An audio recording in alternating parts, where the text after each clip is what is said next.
social function etiquette. The serving of tea to friends is an old and very enjoyable custom, and so it has its traditions.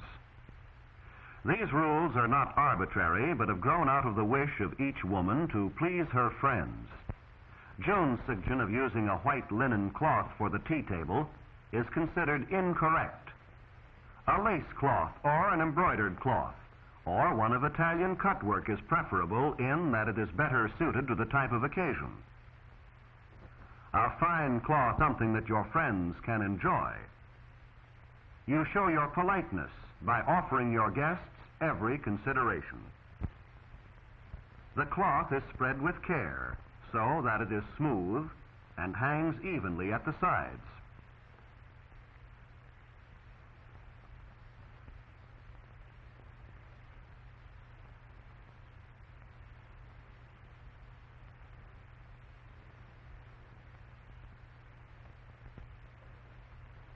The centerpiece of flowers is low, and the colors harmonize with the rest of the arrangements. The same care and thoughtfulness are given to arranging the table as have been given to the issuing of invitations, to the choice of dress, and the preparation of the food. June isn't sure what type of candelabra should be used, but she is reminded that candles should not be placed on the table at all unless they are to be lighted and used as the principal light.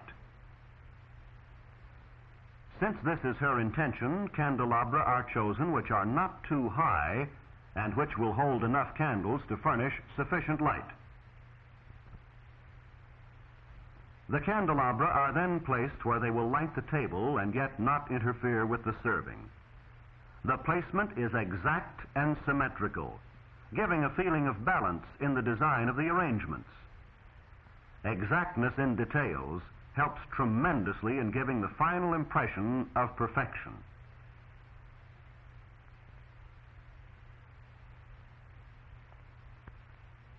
Of course, tea is not the only drink that may be served at a tea. Coffee may be offered or punch, and the service need not be of silver. Chinaware may be used. In the placing of the tea sets, the first requirement is the very practical one of putting things where they may be reached and used with ease. The rules of etiquette are, in this sense, always practical and logical.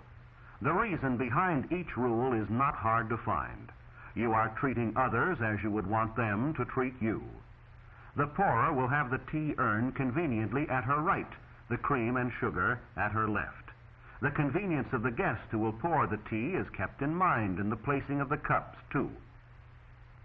June isn't just sure where the cups should go, but by putting herself in the pourer's place and starting to pour, she easily finds the most logical location for the cups, at the right. The rules of etiquette are always based on practicality and consideration for others. June should not put her hand into a cup from which someone else will drink. She shouldn't stack the cups so they might topple. At the most, cups should be stacked only too high, or, better yet, not stacked at all. These are simple matters, but they avoid accidents and embarrassment.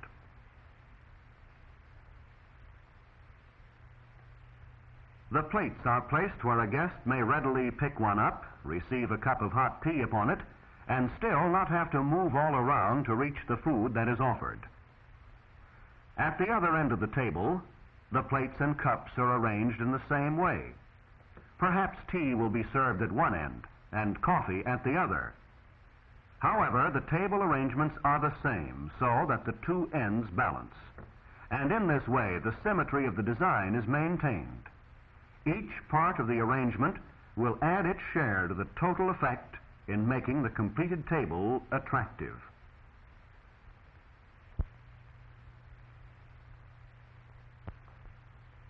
The next problem June is concerned with is the placing of the spoons and napkins. She wonders if there are rules as to where they should be placed and if they should be placed in any particular way, and of course the answer is yes.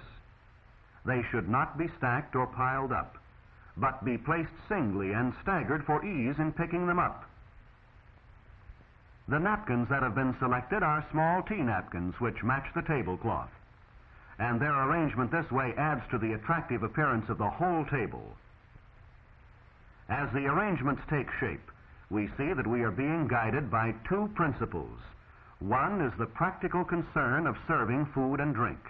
The other is a matter of showing consideration for our guests. On one hand, we want our guests to enjoy their sandwiches and tea without letting the serving interfere with their conversation and enjoyment of one another's company.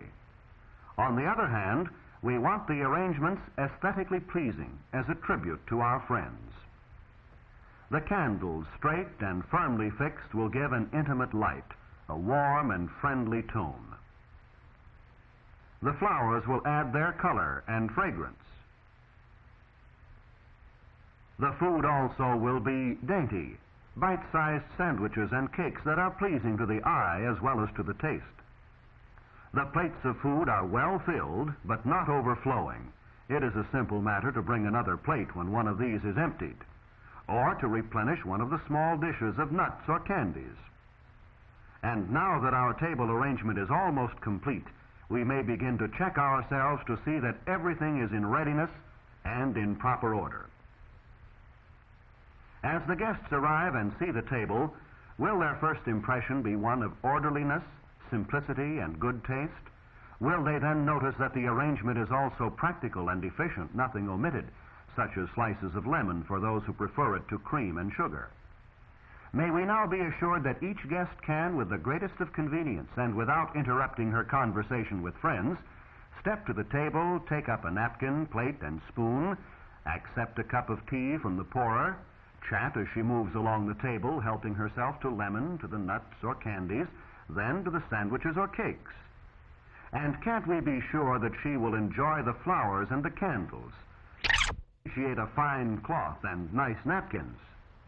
Yet through correctness in such things as proper table arrangements, that we show our courtesy, good taste, and friendliness.